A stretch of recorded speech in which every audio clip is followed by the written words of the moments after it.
Daniel Jones has signed a 3-year deal, 140. So he's getting 40 per. So let's get into the details here. The Giants, they hit Saquon Barkley with the franchise tag. My assumption is Pollard got 10 mil. He'll get 10 mil as well. So they hit Barkley with the franchise tag.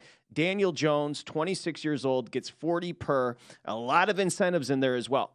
So let's have the conversation. You said it during the conversation with Jeff Borzello. You said they're going to miss out on the postseason last year. If we were to put yes, no up on the board right now, no has to be the favorite. It has to be a favorite of like $1.50 is my assumption, Amal. I don't know if it'll be that high. I think they'll get credit. New York would be considered a much more public team.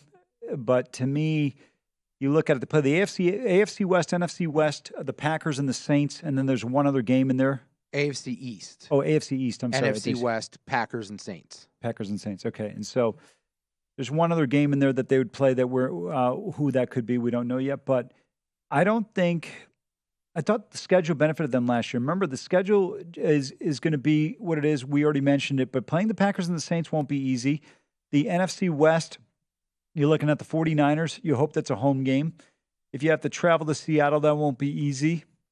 I think they did that last year and they won the game. But still, I just think that this team is not quite as good, and they're paying a quarterback in Daniel Jones who had a good, decent stretch. Patrick, do you believe the Giants pay him if they don't beat the Minnesota Vikings? I think they're going to have to. Again, he had leverage. They didn't pick up that 5th-year option. I think they botched it in that sense. You disagree with me. But they gave him complete autonomy. You know what Dayball's capable of with a quarterback. He never had any continuity before Dayball got there. It's not like he had explosive weapons to work with. Jones throws a good deep ball. He's mobile as all get out. You're probably right. He's not worth $40 million per, but this is a market. And again, that quarterback market resets every single year where it's superfluous. You're paying a surplus every single year in this market. Look, your boy Geno Smith, who hadn't done anything until he was 31 years old, just got 35 mil. Giving Daniel Jones 40 mil per at 26, it's a little easier to swallow. So I think we have a lot of people that listen to us that are either they own their own business or they might be independent sales workers or what have you. I think a lot of people that own a business would never overpay for somebody unless they could guarantee them a certain level of success. I don't believe Daniel Jones and Geno Smith can guarantee you that. I would have no qualms if you said to Patrick Mahomes, listen, we're going to give you about 10% of the Chiefs, 20% of the Kansas City area, because we know we're going to win with you. To me, when you pay these guys, and I understand your point, and I still disagree with you on that 5th-year option scenario. I thought they made the right decision. It just worked out for Daniel Jones.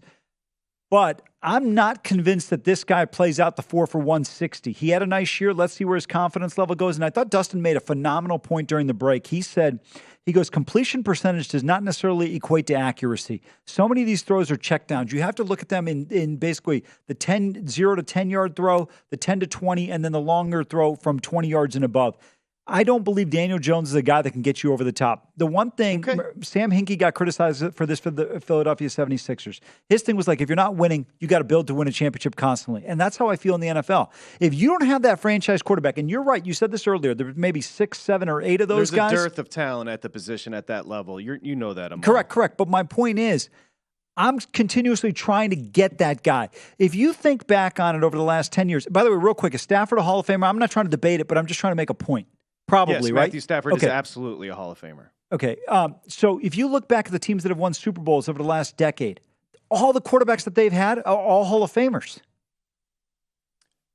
Just an amendment. One, you came up with the perfect season win total, which I want you to unveil here in a second. I want to get the big guy in on this conversation as well, because those that don't know, our executive producer, Dustin Swedelson, is a huge Giants fan. Let's get his take on Daniel Jones. Just an amendment. Amal's right about the Derrick Henry conversation. We misworded it at the Rap Radio on Twitter. I said if he retires now, he's a lock for the Hall of Fame. I thought he had 2 more years of plus 1,000. I'm 100% off on Derrick Henry. I'll give you the win regardless of the percentages, because that's the type of guy I am. Let's go to, before big guy jumps in, I'm the type of guy.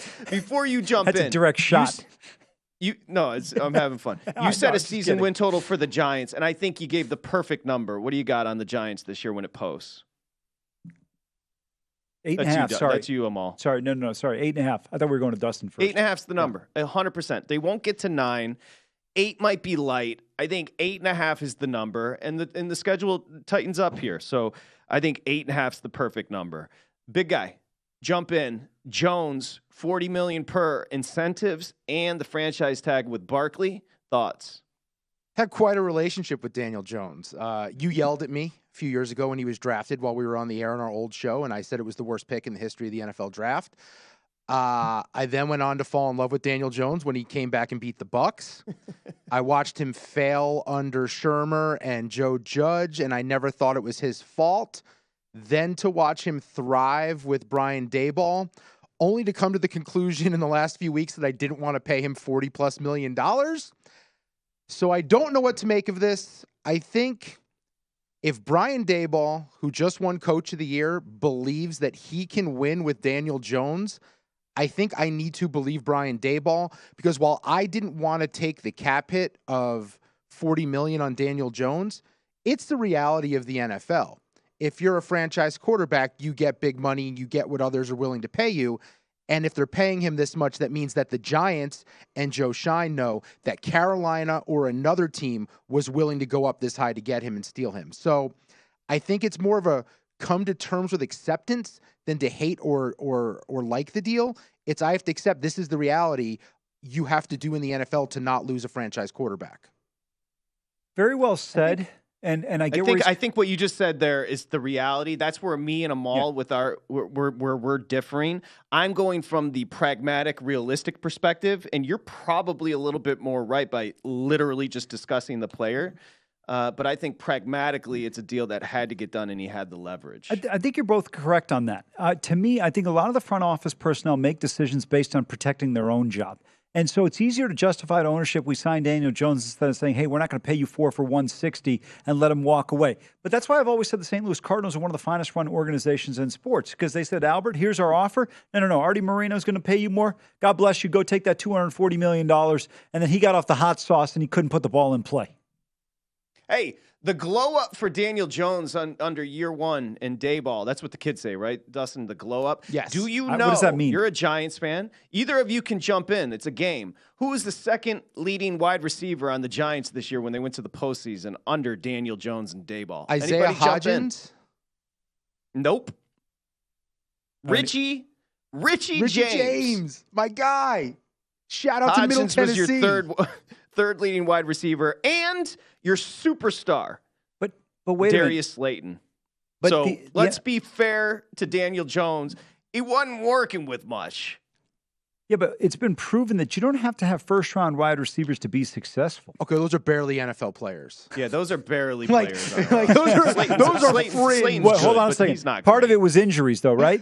No, Sterling Shepard went down. Like they had some guys. They Shepard's just cut solid. Kenny Golladay because he was a disastrous signing. Useless. So here's my question to you guys, and it's a little bit outside the box, but with a great offensive mind in Daboll, and we just saw an offense that Philadelphia ran with a mobile quarterback who had accuracy issues years ago. No one knew if he could throw the ball accurately downfield. Why can't the Giants have some sort of system when they improve their receiving core here, similar to what Philadelphia ran with Jalen Hurts the last couple seasons? Well, first of all, you got to be willing to part with high draft picks. I don't think the Giants roster is even comparable to Philly's. I'm not talking about results. I'm talking about system. In terms of what you're saying, why can't you base it around the fact that you have a mobile quarterback who can keep you in games? Yeah, but I don't think Daniel Jones, he's a great runner, but I don't think he can take the hits the way Jalen can. Jalen's actually, you're trying to avoid Jalen. Go to VSiN.com/subscribe to become a VSiN Pro subscriber today.